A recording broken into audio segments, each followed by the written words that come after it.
Good afternoon, class. Today is my topic Shri Arvind Ghosh. Let's start. तो हम पढ़ते हैं श्री अरविंद घोष का परिचय। तो अरविंद घोष का जन्म प्रसिद्ध नगर कोलकाता में सन 1872 में हुआ। उन्हें शिक्षा प्राप्ति के लिए उनके पिता ने 6 से 7 वर्ष की आयु के बीच ही इंग्लैंड भेज दिया। यहाँ पर अरविंद घोष एक महान लेखक और कवियों की मौलिक रचनाओं का उन्होंने अध्ययन किया। उन्होंने Greek, Latin, French, German, Italian आदि अनेक भाषाओं का उन्हें ज्ञान प्राप्त किया।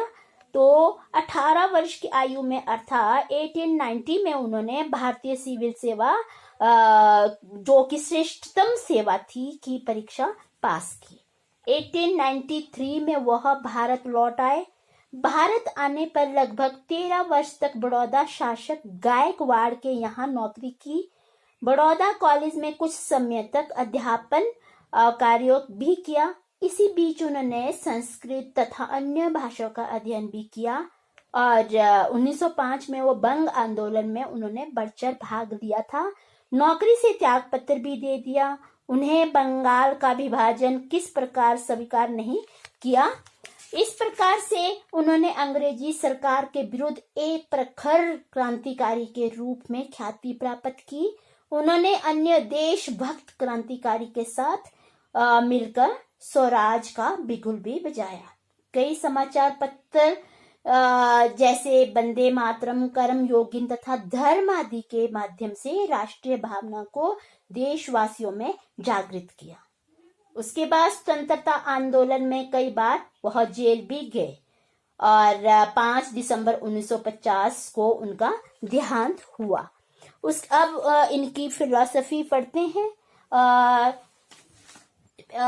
दार्शनिक चिंतन। तो श्री अरविंदो के अनुसार उनका दर्शन भारतीय पश्चिमी विचारधारा का समन्वय है और यानी उन्होंने अंतःकरण के 4 स्तर बताए हैं: चित्त, मानस, बुद्धि और ज्ञान। चित्त का अन्य 3 स्तर पर आधारित है।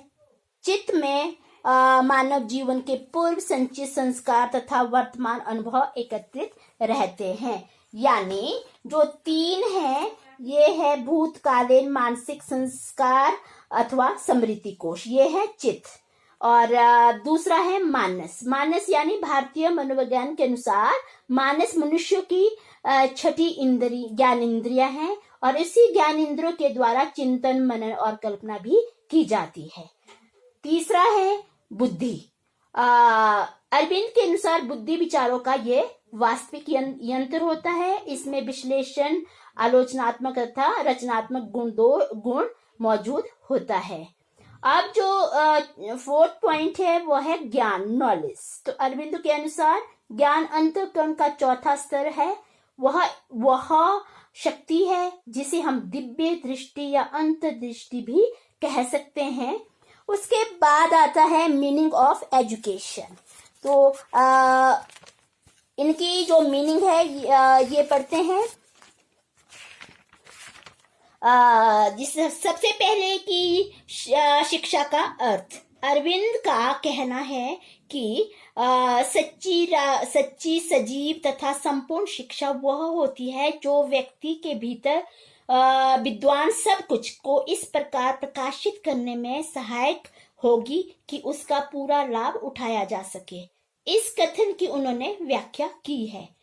शिक्षा व्यक्ति के मन और आत्मा के साथ ठीक सामंजस्य करने में सक्षम बनाए, जिनकी वह स्वयं एक इकाई है। शिक्षा में 5 पक्षों का विकास अवश्य होना चाहिए। श्री अरविंद घोष ने ये कहा है कि शिक्षा में 5 पक्षों का विकास अवश्य होना चाहिए, अर्थात शारीरिक, जीवन धारा, बौद्धिक, मानसिक और आध्यात्मिक। ये सारी जो भी क्रियाएं हैं वो साथ साथ चलती हैं।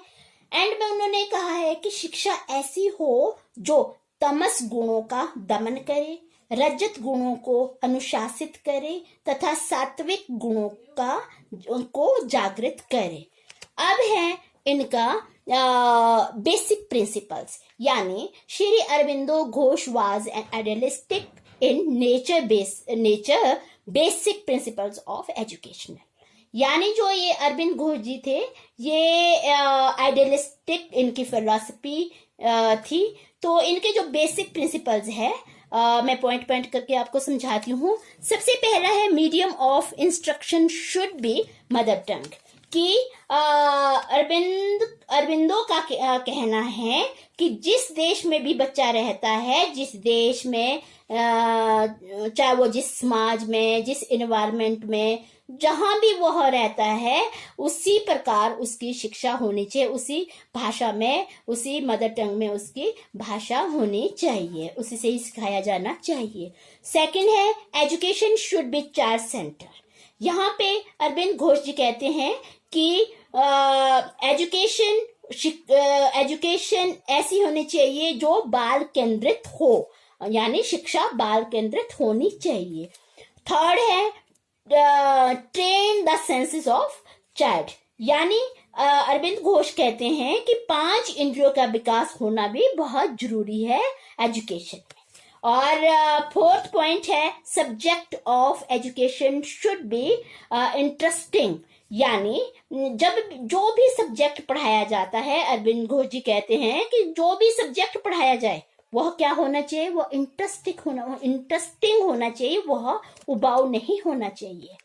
फिफ्थ उनका प्रिंसिपल है education should be develop all the aptitudes of child.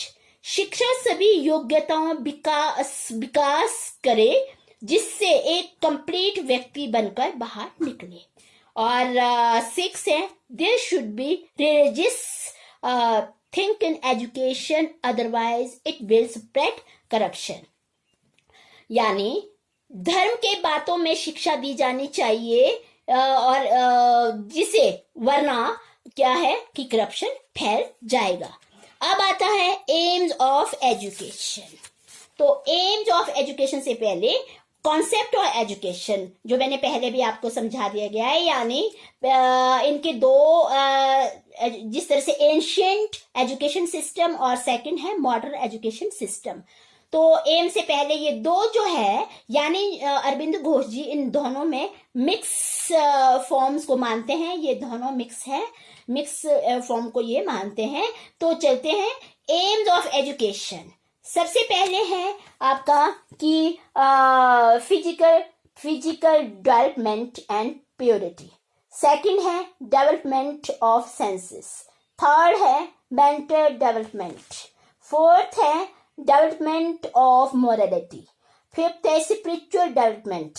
यानी जो सबसे पहले क्या कहा है कि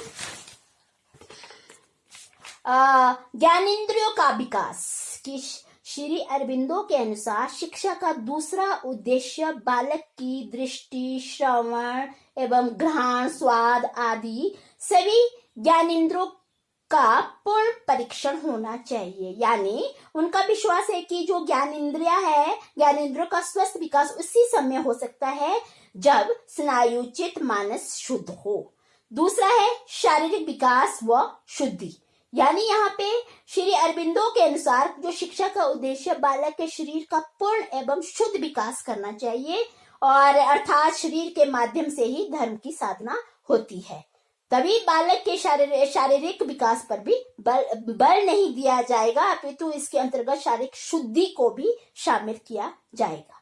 थर्ड है मानसिक विकास, कि यहाँ पे श्री अरबिंदो के अनुसार यहाँ पे जो शिक्षा का तीसरा उद्देश्य क्या है, बालक का मानसिक विकास होना चाहिए। ये मानसिक विकास से उनका तात्पर्य क्या है कि स्मृति, चिंतन, तर्क, कल्पना तथा निर्णय आदि मानसिक शक्तियों में आता है। अब आता है फोर्थ कि अंतःकरण का विकास। यहाँ पे श्री अरबिंदो के अनुसार शिक्षा का प्रमुख एवं महत्वपूर्ण उद्देश्य है अंतःकरण का विकास करना। इसमें जो अंतःकरण है ये 4 स्तर हैं, चित्त, मानस, शुद्धि तथा ज्ञान है, इसका विकास करना चाहिए।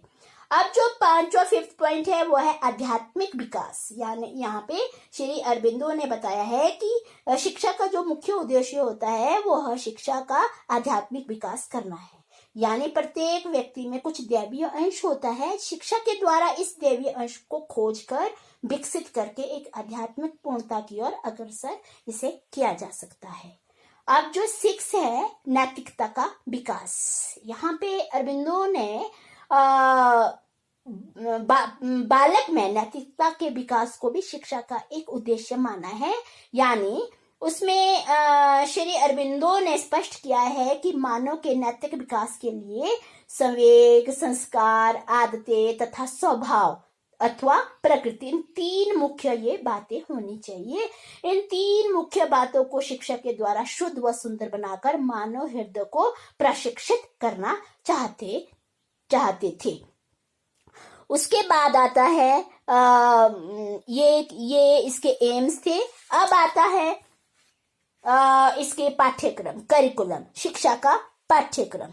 शिक्षा का जो पाठ्यक्रम है 4 चरणों में होता है। यानी श्री अरबिंदो के अनुसार पाठ्यक्रम ऐसा हो जो बालकों का नैतिक, मानसिक, भौतिक तथा आध्यात्मिक विकास करने में भी सक्षम हो। तो उन्होंने 4 स्तरों पर इनका बताया है कि प्राइमरी स्टेज में mother tongue, English, art, painting, general science and social studies ये होना चाहिए।